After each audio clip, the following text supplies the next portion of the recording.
I'm Julie Conover. I know many of you, some of you I don't know, but welcome. I live in Philadelphia, but I have a house in the Poconos of Pinecrest Lake. And when we originally thought of this, the idea was to have this event on my balcony, on my porch overlooking Pinecrest Lake, but obviously we're on Zoom instead. So thank you for coming, and hopefully you'll learn a lot of interesting things about Represent. So I got involved in Represent PA a couple of years ago for a couple of reasons. First of all, I realized that this was a way to get great women, great progressive women into office in Harrisburg, and to finally have Democrats control our state legislature, because right now the agenda for anything that we want to accomplish is being blocked by the Republicans, as you'll hear later. I thought it was very important, the legislature, and we're very close to doing that. Now, I live in Philadelphia. I'm always going to have a Democratic rep, most likely, but this is a way to support statewide Democrat progressive women to finally flip the Pennsylvania legislature blue.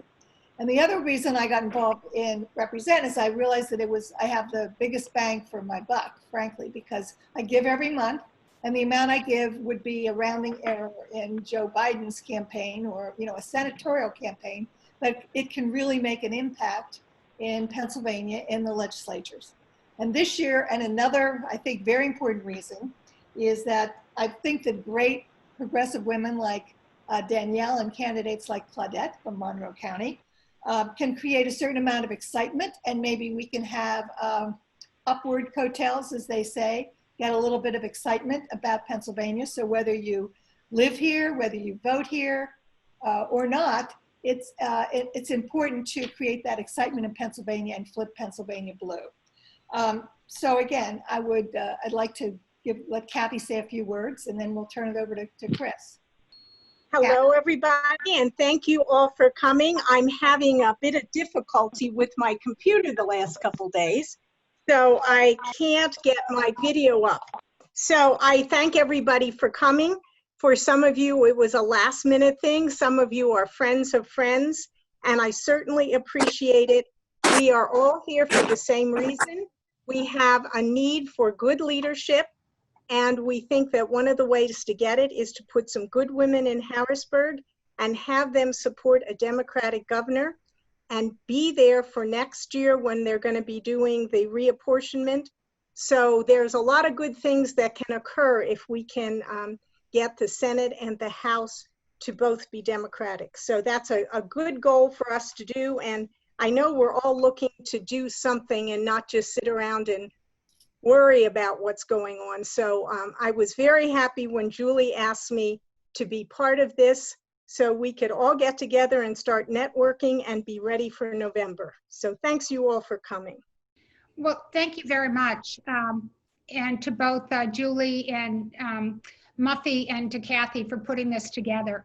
I'm Christine Jacobs. I'm the Executive Director of Represent PA, and also on your screen is Jamie Christmas, who is our Operations Director. So any questions you have during the process, anything you want to put in the chat, Jamie will keep track of what you're asking.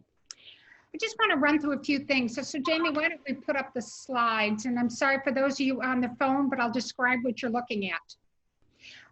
And for those of you who can't see it, we have a lovely picture of Representative Danielle Friel Otten on the screen. She's from Chester County and in her first year, and is Danielle first term in the legislature. And Danielle is an outspoken advocate for pipeline safety, and she'll tell you how she came to be running for office and why this is so important to her. And we also have Claudette Williams on, and Claudette is from Monroe County. Claudette ran 2 years ago, and a lot of people thought, well, Monroe County is a lost one. And she did a great job. She came in pretty close. And what I like about Claudette, as well as a couple of the other candidates we supported this last time, is when they didn't win, they figured out the key to winning, and they're back this cycle. And they also knew when they came back this cycle that Represent would be there for them. And so we're really happy to be a supporter of Claudette's, and she'll be speaking with you soon. So why do we get excited about the Pennsylvania legislature? I know a lot of people who say, oh, you know, I only care about the national issues. But when you think about how everything that is within the state of Pennsylvania, so many things are controlled out of Harrisburg, and so many people don't know how bad it is. Pennsylvania's, a few weeks ago, we had a breakfast briefing on school funding. Pennsylvania has the most uneven funding system for public schools of any state in the country.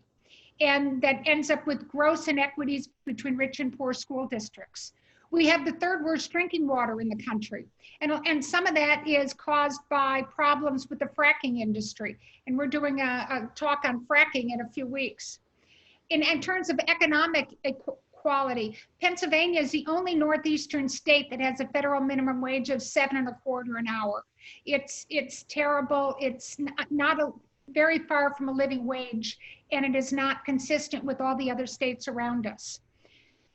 Why don't things get reformed? Well, we're one of only 11 states in the country that have no campaign finance laws. You can put any amount you want. And as Danielle knows from some of the work that was going on this week, even in Harrisburg, there are more lobbyists walking around than you can shake a stick at. And they're all coming with checks for all of the legislators who they want to get reelected. And one of the other statistics that I don't have on this sheet is that infant mortality and maternal mortality are both rising in Pennsylvania, and Pennsylvania is not very good on this. But one of the shocking things is within Pennsylvania, Black women and Black infants have twice the mortality rate of white children and white mothers going through delivery. What is that? You know, why is that? Why do we allow these things to happen? And why is this inequity allowed to continue? So let's take a look at what the Pennsylvania legislature is. It's one of the largest full-time legislatures in the country with 203 representatives and 50 senators. We need to flip 9 more seats for the Democrats to be in the majority in the House and 4 more seats for the Democrats to be in the majority in the Senate. We came a long way in 2018. And going into 2018, the Republicans thought they were going to end up with a veto-proof majority, which is a 2/3 supermajority in the House that they had in the Senate. And instead, they lost seats in both places. But we can do this time. The other thing you should know is Represent wants to flip both houses of the legislature with strong progressive women. And why do we focus on women? Women make up 51% of the population, but only 25% of our legislature. And you need to know that until the 2018 elections, Pennsylvania ranked 49th in terms of share of women in elected office. I used to say, thank God for Mississippi, because otherwise we would have been last. But now we rank around 40th, and it's better, but institutional sexism by both parties has come into play. We've supported candidates before who have told us stories of their local party, and they've decided to run, and the local party will say, oh no, dear, I've got a guy for that seat. We actually had a candidate last cycle who was running in a district against an incumbent Republican and the local party said, that's okay, you're gonna lose because the incumbents always win.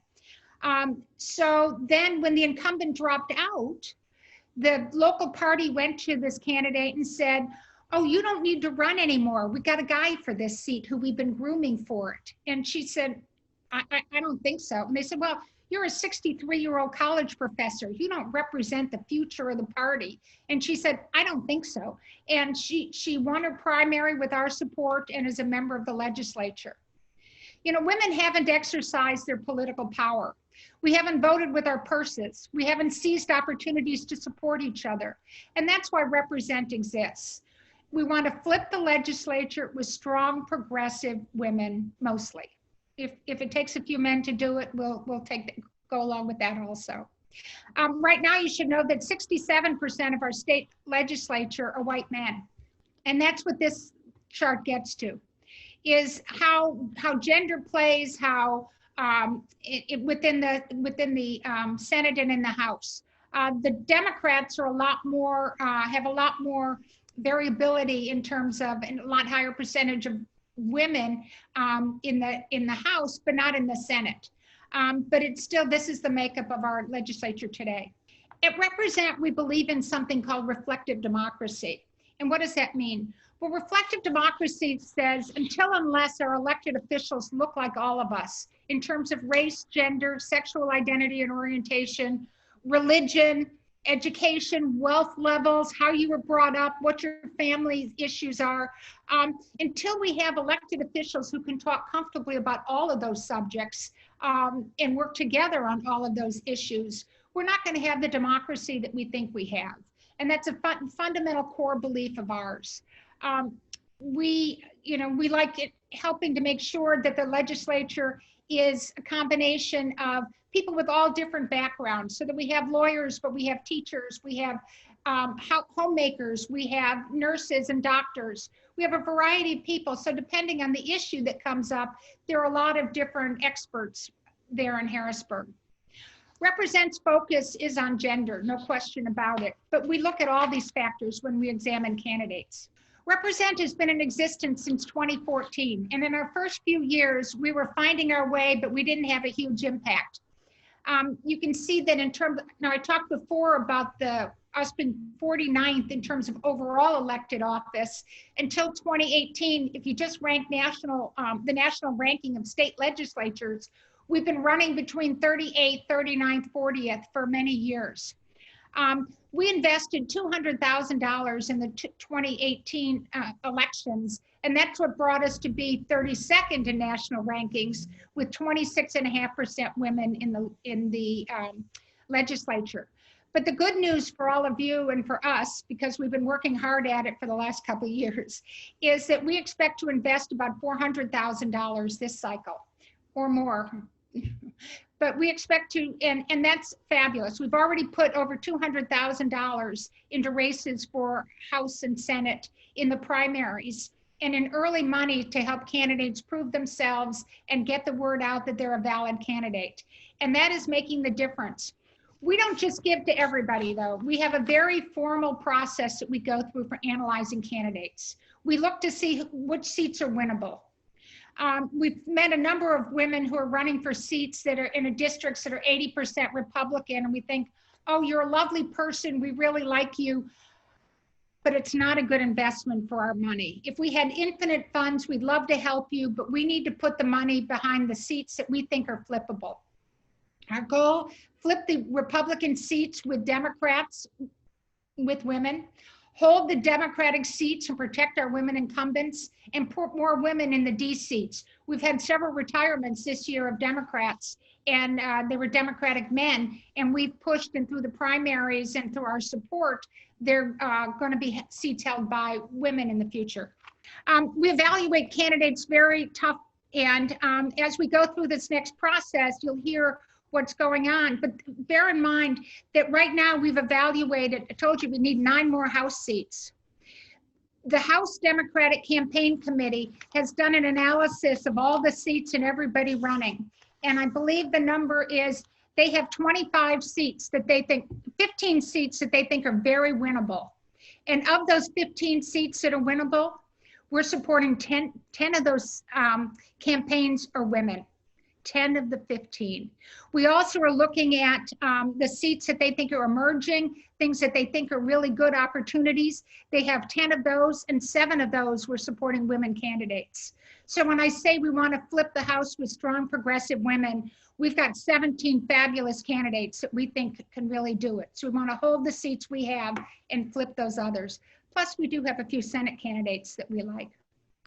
So what I want to move on to is I wanted to give you the background of what is Represent and what do we do.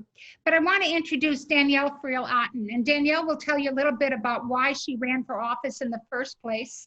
Danielle is in her first term in the legislature from Chester County. She's got a passionate personal reason for having run, and Harrisburg is worse than she thought it was going to be. So take it away, Danielle. Thank you, Christine. I actually invited my campaign manager to join us tonight because I told her that Christine talks about why it's important to invest in electoral politics better than anybody I know. So thank you, Christine, for always making the case and making it so compelling and well. My name is Danielle Friel Otten. I live in Exton, Pennsylvania, which is in the heart of central Chester County, in the collar counties of Philadelphia. And I grew up going to the Poconos. So, you know, my husband actually was just looking at a house at Pinecrest Lake. So it's ironic that that's where we're streaming from tonight. And so I am a mom of two. When I decided to get involved in electoral politics, I had a 4-year-old and a 2-year-old. And we had just started dealing with a local issue. The Mariner East Pipeline project goes through our neighbor's backyard. It's a 350-mile pipeline that carries natural gas liquids, which are ethane, propane, and butane. They are highly volatile natural gas liquids that are heavier than air. They are odorless, they're colorless, and they are 5 times more explosive than any traditional, quote unquote, natural. Chris Rabb likes to say there's nothing natural about it. Fracked gas, any other product like that. And so they have started to pipe these products through 90-year-old pipelines that come through our neighborhood that originally took petroleum products for heating from the eastern part of the state to the west for heating oil. Those products were in an 8-inch pipeline and a 12-inch pipeline. And, you know, if those pipelines were to leak, we would certainly have an environmental issue. We would have to remediate soil, but there wouldn't be the chance of an explosion. There wouldn't be opportunities for mass casualty events and things like that. And so this was kind of sprung upon us in late 2014, early 2015, and I became involved locally. I literally am an example of just like moms getting together on someone's back patio saying like, what are we gonna do about this? And like, how are we gonna make our voices heard? And it was about protecting our families and protecting the safety of our community. And so we formed a group called the Oakland Safety Coalition. We started to talk to neighbors. We made flyers similar to the work that Christine does. We went around and talked to people about why this issue was so important. And we, you know, made this issue a local issue, and then a regional and state issue, and then it has become a national issue. We've been featured on multiple national news shows. We've been featured in multiple national publications, the New Yorker, the Atlantic, the Rolling Stone. There will be a new piece coming out soon. Wow. With Justin Noble from Rolling Stone about this issue in our backyards. And so, so the first thing we decided to do was how did this happen? You know, we always thought as moms who were raising our little kids here in suburban Chester County that there's somebody who's taking care of this, right? You know, you elect your elected officials. They seem like nice people. They have families themselves. They would never let something like this happen, right? They would never let something like this happen. And so we started to do our research. And what we realized was that when you look back at the comments on permits and things like that, they were letting this stuff happen. And so the first thing that we did was we found a few neighbors who would be willing to run for township supervisor. We went out and started knocking on doors. I said that I would host fundraisers. I would have a party at my house. I would make flyers. I would do all of that, but I was not going to knock doors. It was the one thing I was not going to do. I was not going to talk to strangers at their doorstep and bother them during dinner.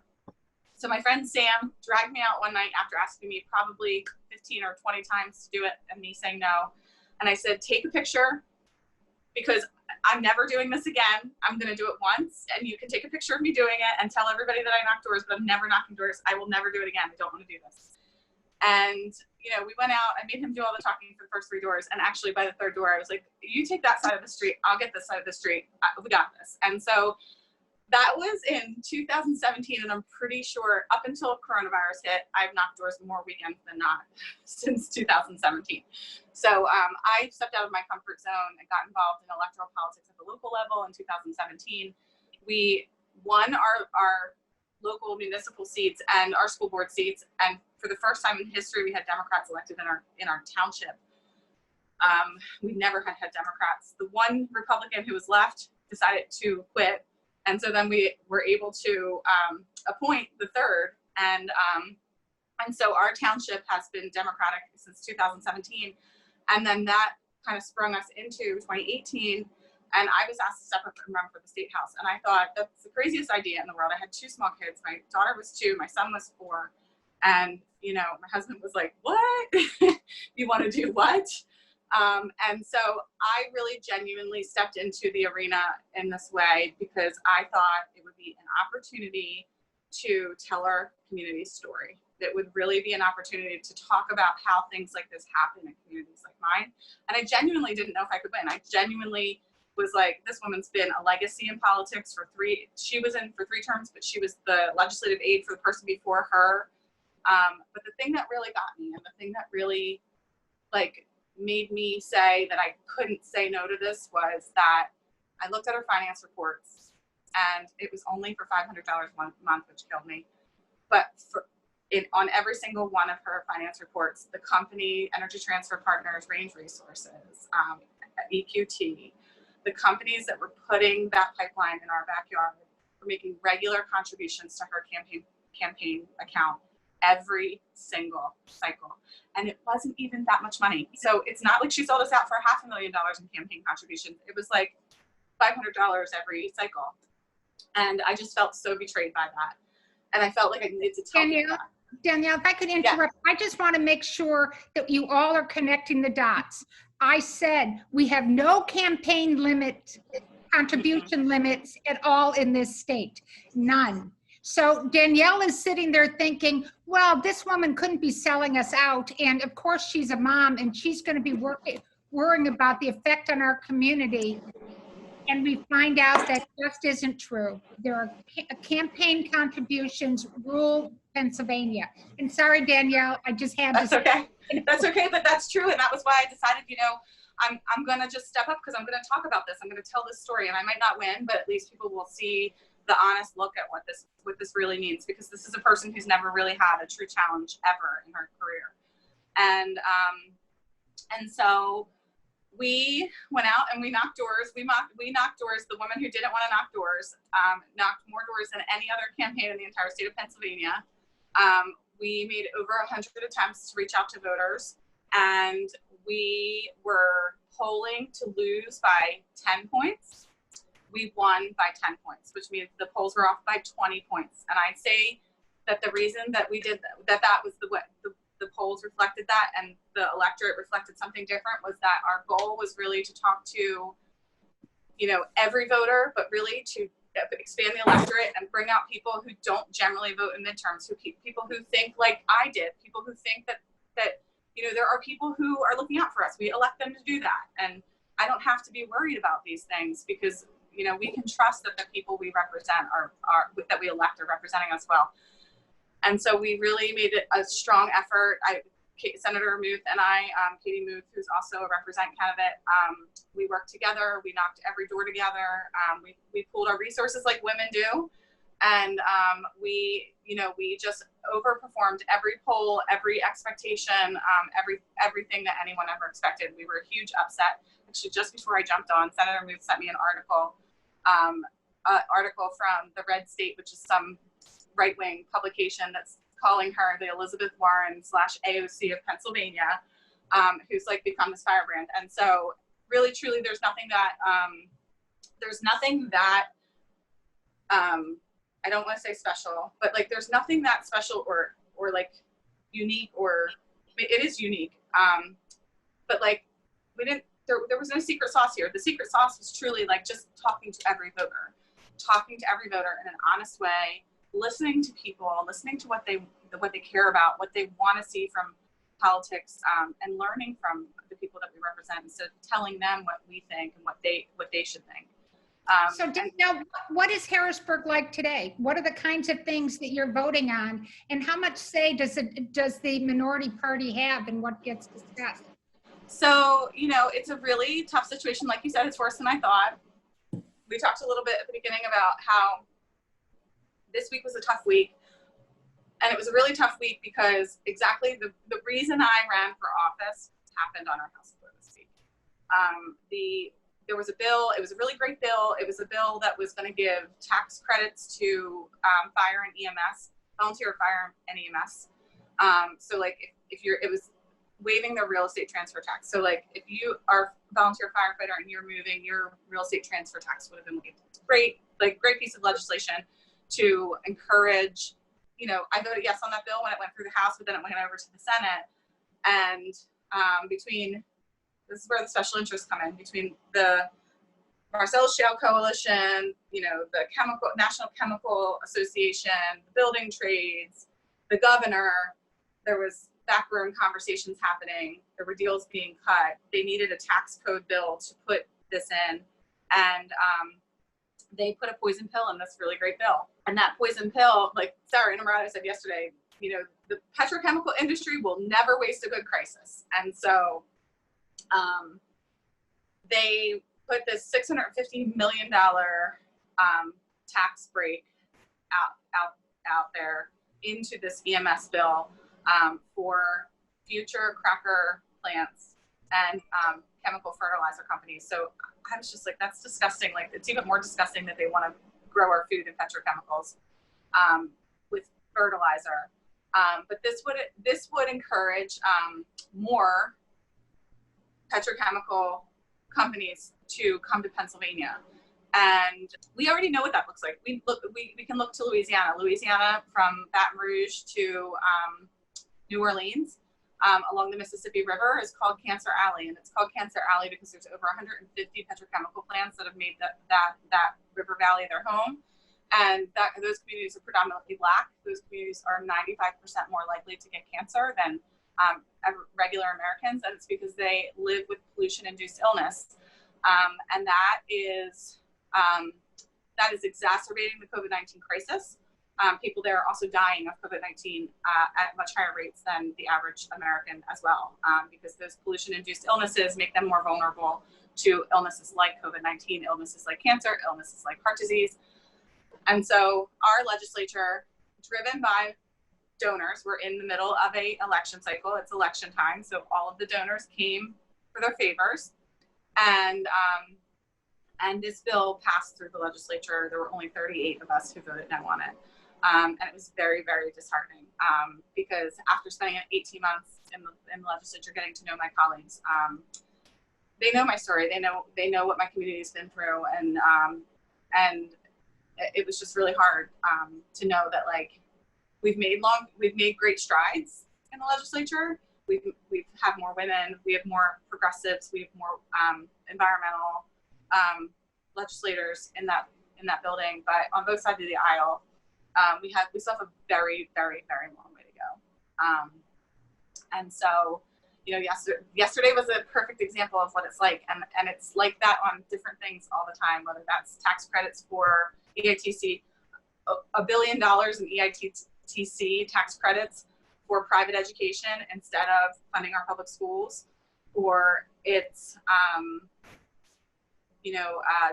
gerrymandering the judiciary to take the voice away from Pennsylvanians in our judicial system. It seems like almost every week there's something insidious, and we need more voices. We need more women's voices in the room to call people to their better selves. Yeah, and thank you. The thing everybody needs to understand is in Pennsylvania, the majority has, in both houses, the majority has all the pull. The majority sets the agenda, the majority decides what gets discussed. Do you know, it wasn't until this year, this year was the first year that, this session was the first time climate change has ever been discussed in the Energy and Environment Committee, ever. The only thing the Energy and Environment Committee, which Danielle now sits on, ever talked about was drilling, more drilling, and more drilling. Which we still talk about more than we talk about climate change. Well, I know, and this year there was finally one person who was testifying on climate change, and he was a climate change denier. Now, the good news is that the people like Danielle were able to question him mercilessly, but it's still, they haven't had an open discussion about this. They haven't had an open discussion about any of these issues that are important to us because the Republicans control the agenda 100%. And that's one of the goals in flipping the legislature, is to be able to drive a different agenda and be able to talk about issues that that our legislators are passionate about. Let's put them in the majority. And thank you, Danielle. Thank you. We'll come back to you with questions. And now I want to introduce you all to Claudette Williams. And Claudette, as I mentioned earlier, is a candidate in Monroe County for state legislature. She ran 2 years ago, and she knew she could do it again. So Claudette, thank you. Thank you so much, Christine. Just listening to Danielle a few minutes ago makes me realize how much we need to flip Pennsylvania. And I definitely am, you know, it's 24 hours in a day, and I'm going to try to see if I could get like 25 hours. I don't know how it happened, but that's, and we need to definitely be working to the House, because that, just hearing all that information is totally ridiculous. You know, and when I first came in the race in 2018, I remember making this, one of my statement at the bottom of one of my postcards. It said, Harrisburg is not a mess, you know, because of what I've dealt with in Afghanistan and Iraq. But then listening right now, it is a mess, you know, and the only way we need to make sure that we're changing how things are going. The Republicans are making it very impossible to legislate, and it's time to turn it over to the grown-up. And I consider myself one of those grown-up. So as Christine stated before, in 2018, we ran. We had a plan in place and we did very well, but we were not successful. So here we are 2020 again. We have a different plan in place. We have research plans. We have been doing a lot of research, and vote by mail is a big help to us. As we saw in our primary, you know, where our incumbent, we both were unopposed for our primary, but our incumbent ended up, I know when he woke up the morning after, he was really surprised that, wait a minute, this Democratic candidate got more votes than I did, you know, so that the vote by mail is a big piece for us. So what our plan is moving into this 2020 cycle. But did you say that again? You got more votes in your Democratic primary than the Republican did? Just, I want to make sure people hear that. It's yes, good. we did. Yeah. We did, and I'm going to be, we pushed that vote by mail by sending over 9,000 vote application out to make sure people were aware. And then we followed up that application going out with phone banking, you know, and to say, hey, we're sending these out. And then people were even sending them back to us. But when they sent them back to us, they also have their issues that they wanted us to address. And so we were very successful with that plan. So moving into our 2020, those are some of the things we have. COVID, however, prevented us from doing the normal plan that we had in place, the canvassing, knocking on those doors and talking one-on-one with voters. So we have to go more to a virtual side of things. So we're doing the phone banking, we're doing texting, we're doing Zoom meetings, and Zoom has become the big living room or dining room table piece that we're sitting around and we're having these conversations. And we have a segment that we're getting ready to kick off in about a week. It's called Dinner with Claudette and someone from the community, whether it be a spiritual, like a pastor from a church or someone in our community. And we're going to be, it's culturally interacting, you know, someone from the South that lives in Pennsylvania or in Monroe County here will be cooking a Southern dish, or someone from the West Indies like myself will be cooking a dish. But we're also going to be talking about the politics, the things that we need that affects our community and how we can go about doing that. And that is so to get everyone engaged. And so that we should be kicking off in about a week and a half. But we're doing everything we possibly can to make sure we're changing the House in Pennsylvania. Those 9 seats that we have, so important that we capture those 9 seats so we can be the one to set those agenda. And we can be the one to bring those things to the table and to make sure that they're sitting there and there's no attention to it. This is how important it is. I am coming to you with my leadership background from the military, 30 years in the United States Army, Sergeant Major. It's about leadership. It's about the Sergeant Majors are the one that writes the policy of the military. This is why we go through that Sergeant Major Academy, and it's intense. We have to know about our terrain, what our terrain look like, how is mission first, what are we gonna be using, the strategy that we're using to make sure that we can conquer that terrain.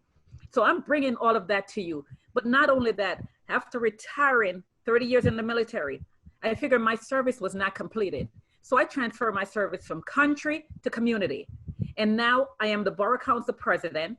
I am also one of the police commissioner for the regional police. So those of you who have property here in Monroe County, you know about the regional police. So I am one of those commissioners, but I'm also very much involved in every aspect of my community. I'm involved in promoting women who have served in the military by creating the Women Veteran Museum, the one and only museum in the state of Pennsylvania. So I'm bringing all of that to the table and saying, here I am. I am that leader that is battlefield tested. I've been tested on the battlefield and off the battlefield. I'm a woman of color, and my district is 76.3% white, 10.5% Hispanic, 8.7% Black, 5.3% Asian. I am not scared.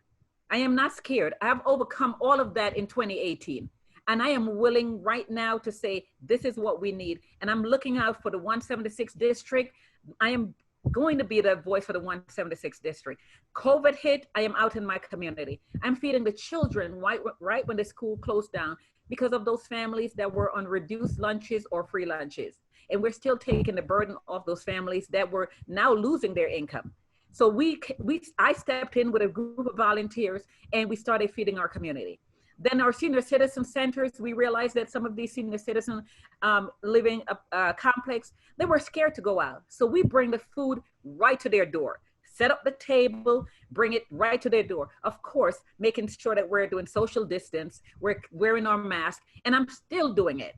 And now I travel with masks because we just got a donation of masks. So if I'm outside and someone is approaching and they don't have a mask, I'm having a conversation, but I'm here you go. Here's a mask and take one for the next time. So at the same time, I'm and then out they of say, my, yes, Sergeant Major, right? yes, Sergeant yes, Major. Sergeant Major, I'll take the mask. Sergeant Major, a rank that is held by less than 1% of the armed force. Less than 1% of the armed force. So when I go through Afghanistan and Iraq, and I'll share a story with you. I was in Kuwait at a meeting, and a young lady, we were in a briefing, and a young lady, I came in a little late. And when I came in at the lunch break, this lady says, who is that person that just walked in? And they said, that's Sergeant Major Williams from Scott Air Force Base. She's the Global Container Management Sergeant Major, all logistics. And they go, that's her? And she shared her a thought with us at lunch. And she said, Sergeant Major, no disrespect, but when you're on the phone at Scott Air Force Base, or you're in Iraq or Afghanistan, and you talk and you give out the orders and what needs to be done, I'm thinking you're like 6 feet. Yeah. And here you come walking in the door and you're just about 5'3". And but once I lay those orders out, I know everything is going to go smoothly. And they know that they have that leadership that they can always come back to, because I am there to make sure that things are running right. So I am bringing all that to the table, to make sure that the 176 district is represented. My opponent is in the bunker still, packed in the bunker with the sandbags. He has not shown his face, and we're issuing a warning to him. It's okay for you to come out now. It's okay. We're in that green face. It's okay for you to come out. He's in Harrisburg talking about, oh yes, let's do away with everything the governor is doing and everything, but he's still hiding, So right now, Pennsylvania and Monroe County, we need that leadership. My story of this district began in 1998 when I found myself as a single mom. And I needed to move, a single mom in New York. And I needed to move out with a total new environment to raise my kids. And I chose Pennsylvania. So that I've been in this district this amount of time. And I must say, my kids are a product of public education. My oldest daughter is a marketing director in New York for Atlantic Record. My son is an Atlanta police officer and a reserve military police. My youngest daughter, which is a part of a twin, she's a videographer for the University of Georgia. All product of public education. So those are the things that plague my district. My environment. If you look at my email in my community right now, you will see this long email thread that has been going on all week. Why is Claudette making trouble concerning our environment and the new developments that are happening on 940? I'm okay with the developments coming in, but you must protect my environment. You must protect my water. All these runoff and all these issues. I called in the DEP, I called in the vector control, I called in the planning committee. And this morning I was reading the letter and I was like, oh Lord. And I saw all the letters and all the check mark that they said, okay, in violation, in violation. And I said, oh Lord, they're gonna get me because I have just woken up the ant's nest. But that is why we need someone in the community to be looking out for the people. Property tax, big piece. And Danielle spoke about the frackers and how we're leaving that money on the table because we can't get those bills passed. Healthcare, those are issues that plague people in our community. Why should someone work 3-4 jobs, making more than 40 hours a week, but it's 3-4 jobs, so they're not qualified for that health care, you know, and they're making those decisions with $7.25 an hour, can't take care of their family. I am that person and that voice. And I hope you all have heard the similarities between what Claudette is talking about and what Danielle talked about, in terms of they're both strong women who've seen a need, who don't think that their current legislator was in Danielle's case, is in Claudette's case, protecting the district.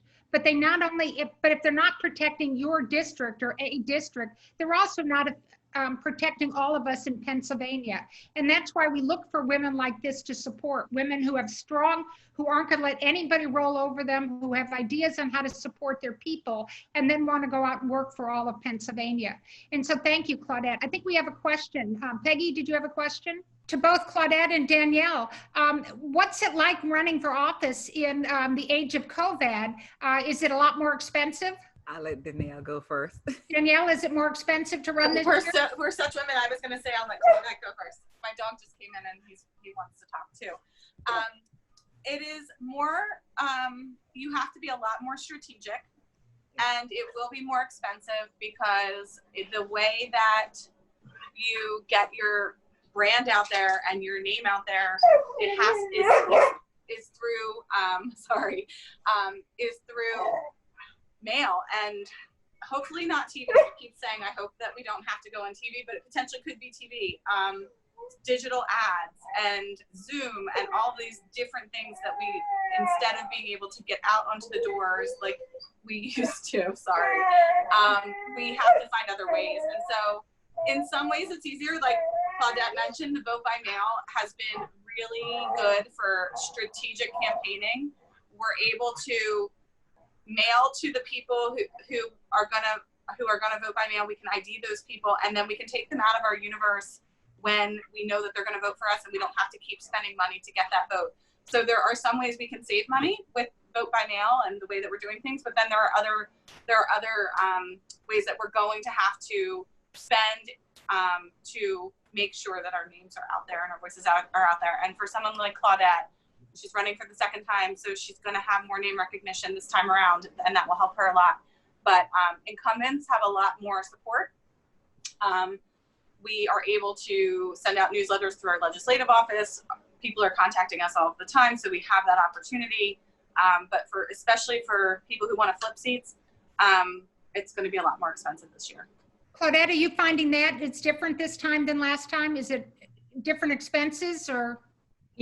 Yes, definitely different expenses. And like as Danielle said, I have a little bit more name recognition, but it's going to take so much more because I'm not the incumbent, that we're going to be spending more on that media piece of it, because everything now that we're doing is more virtual. You know, it's going to be those mailers going out. We don't have that opportunity to knock on those doors and to do that face to face.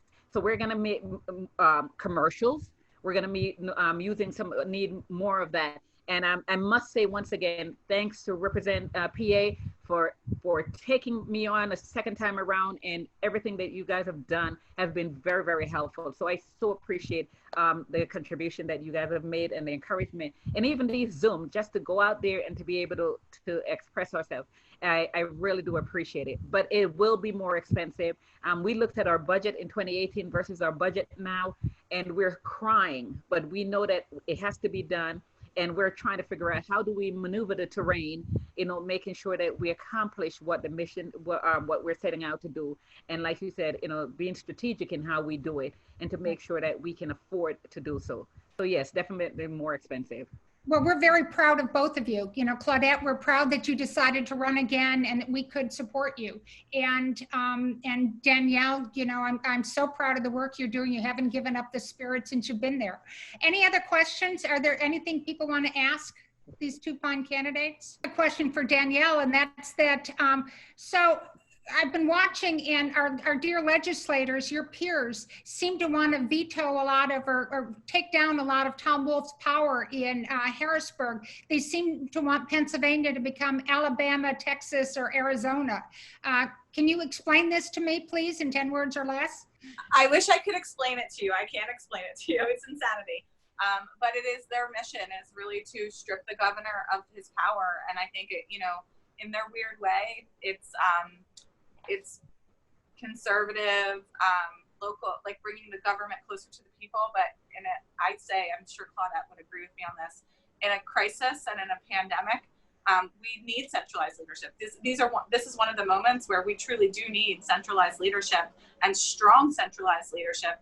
And the sad, unfortunate case of our country right now and what's happening in places like Florida and Alabama and Texas and Arizona is an example of what happens when you don't have strong centralized leadership. So this is the worst time for that kind of nonsense. I got a little bit heated and emotional on the floor yesterday. I told them this is a circus, and you know, as a mom, we have to find a way to send our kids back to some sort of public education in 6 weeks.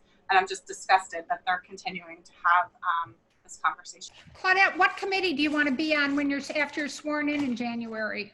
Healthcare, definitely the veterans, of course. Healthcare. I'm not sure if you're aware of it, but during my reserve time before I was active duty, I was actually a nurse. So I am. You know, I did not know that about you. We've elected other nurses, but you can go join the fabulous Senator Maria Collette, who's a nurse we elected last time. Yeah. So I mean, and definitely, I mean, be that voice also for veterans in the House too, and yeah, and the environment, definitely. A piece of that environment, because I just want to see what's going to happen with what's happening here in Monroe County, or actually in the Poconos here that I just started, you know, that ant nest that I woke up.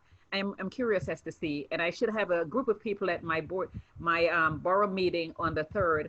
I invite them all to come on in and have that conversation with the public.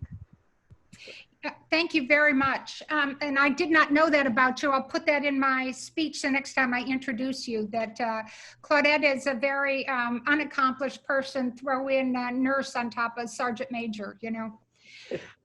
We just got an interesting question from a 16-year-old from out of state. She wants to know what she can do to help you. And I'll start with the answer to that one. So go to turnpablue.org. And Turn PA Blue is kind of a centralized clearing place right now in Pennsylvania. And they send people out, they have phone banking and they write postcards.